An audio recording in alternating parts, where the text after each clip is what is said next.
What is up, guys? TJ with TACJAM Studios. I'm coming here today with a guide on how to get the Smithing Stone Bell number 1. So, Smithing Stone Bell number 1 allows you to get Smithing Stone 1 and Smithing Stone 2 that you can buy in unlimited amounts at the shop, at the table, at the round table.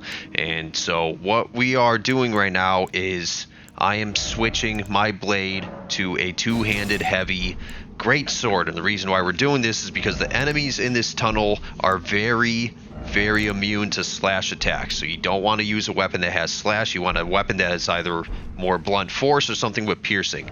So we are at the Ray Lucaria Crystal Tunnel. There's a couple ways you can get down here. You can kind of travel up through the swamp like I'm showing you here. Come up from, it's about the, you start northwest coming up through the swamp, and then you start making more of a northward direction.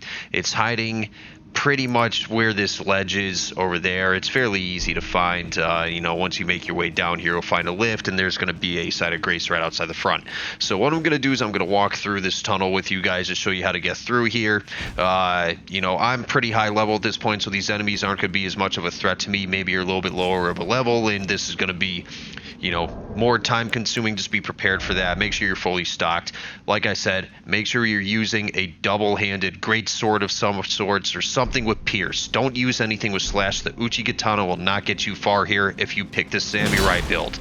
I'm letting you know that now. So for now, we're just going to run through this. I have been in here before. Most of these chests have been opened. I'm just going to be killing these guys for fun, mostly because I was giving the great sword that I got from Leonid boss fight I fought earlier. I never really got to give this sword a try, so I'm kind of screwing around with the special ability, seeing how much damage output it has, using it as a two-handed blade. And yeah, so we're gonna venture into this tunnel and see how it works out.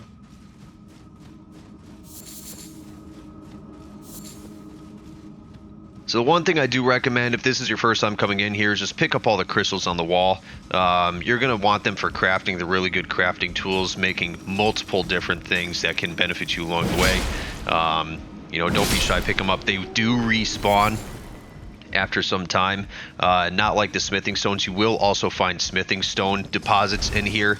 I've already come through and got most of them. Oh, I guess I didn't get that one right there, but I did come through here earlier in the game and got most of the smithing stone deposits. Those are those yellow stalactite looking structures there, so make sure you pick every single one of those up while you're coming through here, because like I said, until you get these bells, they are very hard to find, and they are very necessary for upgrading your primary weapon to make it as strong as possible.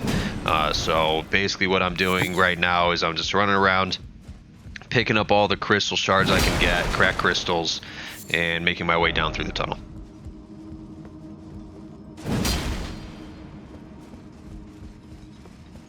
Go through this mine shaft. There's gonna be more guys down here. These guys, you can typically get the sneak up on them first because they're too busy mining and they won't bother you. But there are going to be a couple of enemies in here that have magical abilities, and they will start shooting you on sight with their magical powers. Like this guy right here, he has a staff, for example. They could make good use of those. So I would try to focus on those guys first and make sure you don't give them any time to cast, because it gets really annoying. Like this guy right here, he's already casting stuff at me, so that's something that's a bit of a nuisance I have to deal with. But like I said, it's at this point in the game for me, this isn't that tough to deal with because I'm a higher level. But even still, like, look at this, was that 8-9 hits just from one dude with a lot of decent damage, took out half of my health.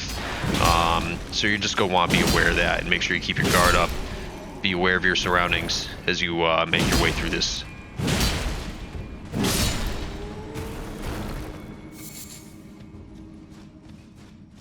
I'm gonna scope out the area a little bit. Make sure I didn't leave anything behind. I'm killing everyone in sight. Just so you know, you don't necessarily have to do this. I know this is a guide for the bell, but it's one of those things. I'm always a big fan of making less trips than necessary. So if you have the capability of running through this cave without worry of using up too many resources for the final boss fight, which, by the way, the final boss isn't terribly tough. It's probably one of the easier bosses of the game, if I'm being honest, compared to everything else you see in this game. So you don't have to get crazy with the resources that you're going to utilize the fighter, but it's certainly something to keep in mind if you're on the lower end. So I'm just doing one more sweep, make sure I didn't leave anything, because like I said, I really have no intentions of coming back here and look, you know. Like I said, I thought I scoured this place for all the smithing stones. I clearly left some behind, so we're picking those up now.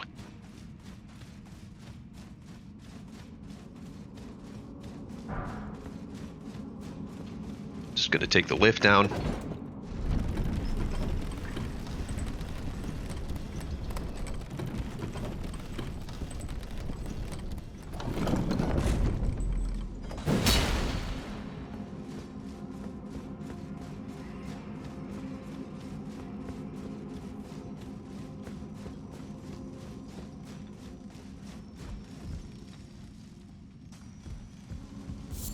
Get some more cracked crystals on the wall. Get rid of this guy.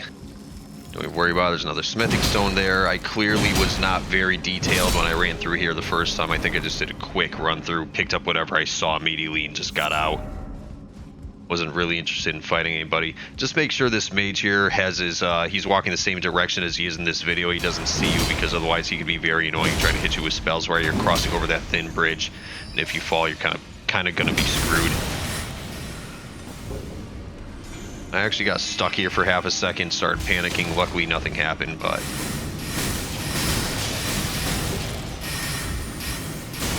Just another nuisance to get out of the way.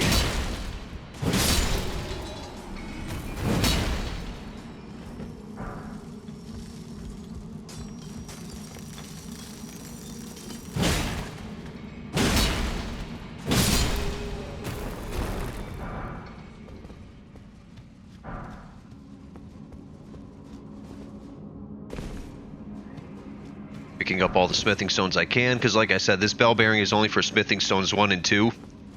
You're going to see a lot of 3 and 4s in here. Entering this room, by the way, just be careful, you're going to get flanked. There's another room like that where there's going to be 2 of those, you know, multi-armed guys that are going to flank you, so keep your head on a swivel. They're not terribly tough, they're just really annoying with their attacks, and they're continuous.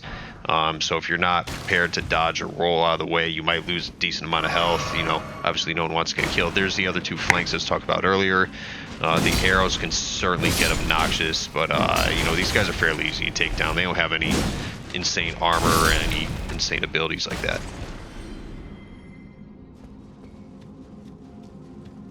And moving on to the next room, there's going to be another flank in here. And you don't see him now, but I'm going to start getting shot at from behind. Yeah, you can kind of see those arrows coming in, so I'm going to turn around and notice that later. There he is, just kind of hugging the wall there.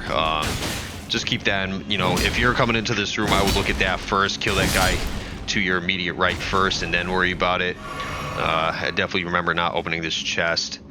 A crystal knife, nothing that was too enticing for me, if I'm being honest. So if you want to skip that room entirely, if that's not appealing to you, then, you know, no loss on your part.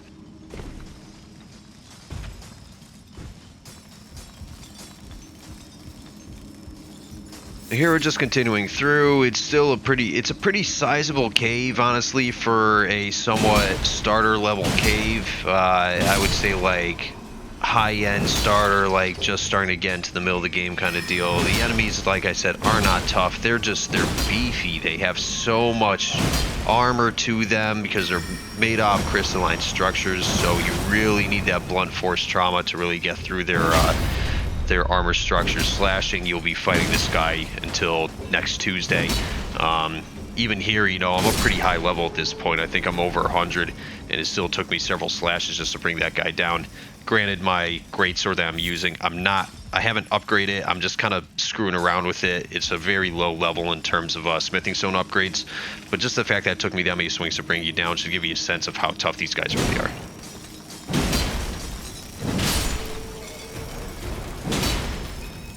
Apparently it takes a lot to get their attention too, because I was just going to town, smacking his buddy all over the map, and it took me hitting the other guys for them to start paying attention to me. And we're going to pick up the rest of these smithing stones, clear out the rest of the room just because I can, and I don't want to come back here again. And we're going to move on.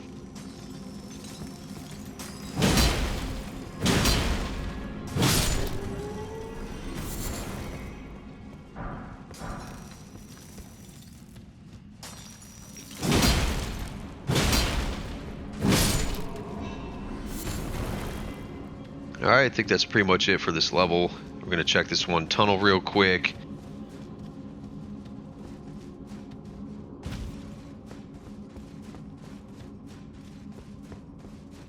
I saw that. That's the lift there, so I wanted to do a quick 180, just make sure I didn't leave anything significant in that tunnel, which, you know, at this stage in the game for me really is most likely the case. I don't remember this being that great of a pickup either. Yeah, Shatter Earth, you know, not the best spell, if I'm being frank. You can get so many better spells, and there's so many guides to get those good spells early game, so I wouldn't go crazy trying to go out for that. You know, if you're trying to save time here and just get this over with and get out of here, just go right to the lift. And we're going to go down, and we are starting to reach the last level here. Finally heading towards where the boss should be. So, you know, we're spending about, what, 10 minutes?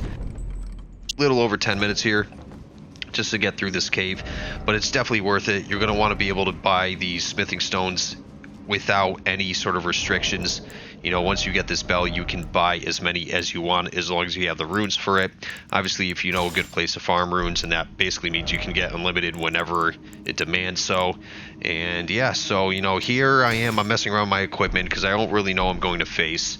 I'm obviously recording this voiceover after I did this video. For some reason the audio cut out, so I'm talking over it now, rewatching it. But I just remember thinking, like, I don't know what I'm gonna face in here. I imagine it's something crystalline, but I know my strongest sword is not that great sword I was using, so I'm gonna pull out the Uchi Katana just to start, just to make sure I'm playing it safe, and we'll see how it goes. You'll see when I start getting in a fight that that's clearly not the case. So it's Crystallian, you know, she's not tough. She's not. She's slow. She has a very limited move set, very limited skill set. She doesn't do the craziest amount of damage. You know, she made a couple good hits on me, but that's because I just got cocky and went in there and started swinging. But you're going to see here in a couple seconds that I quickly realized that the slashing weapon was the wrong choice. So here I am, you know, mid-fight. Like, I literally don't care about the damage she's doing because it's not that much. I'm just switching swords mid-battle. Just something with a bit more of a crushing ability and doing a bit of an experiment just to see what works. And so here we are. We're going to town now. We're just going to start swinging away. And I start to realize the way that her health structure works is because she's made out of crystal. It's not about the amount of damage you deal so much as it is the number of hits that you land on her, right? So she gradually takes more damage based on the number of hits you land on her. If you hit her multiple times very early on, she's going to take that damage early on, and she's going to die a lot quicker. And the reason why is because you're going to see her start cracking, which you'll see later on in this fight. And when she starts cracking, then she's just going to be completely vulnerable, and the match is pretty much over at that point. You're like one good swing away from ending it.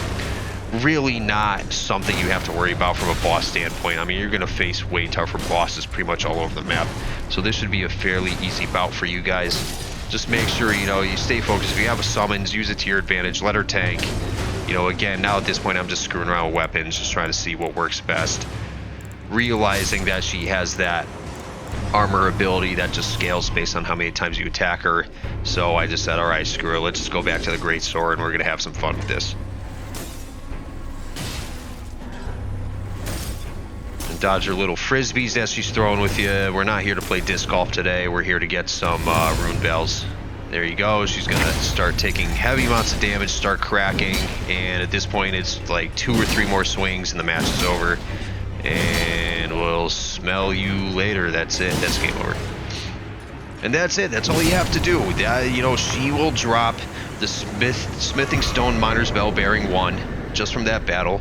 You can immediately go to the round table and exchange that in, and you will be able to buy as many Smithing Stones 1 and 2 as you want from there on out. You won't have to worry about having to grind for them or, you know, searching the mines for them anymore, and you're good to go. So hopefully this was a big help to you. If it was, please drop a comment, like, subscribe. I'm going to be dishing out more of these guides as I continue to play through this game. I know I'm late game, but I know that for newer players, this is information that I wish I had early on, instead of having to just scour through all these obscure Google pages, you know, early game where people didn't really know anything. So we're going to really delve into this, and I'm going to try to help you guys out. So in the meantime, stay tuned. I got more videos coming your way.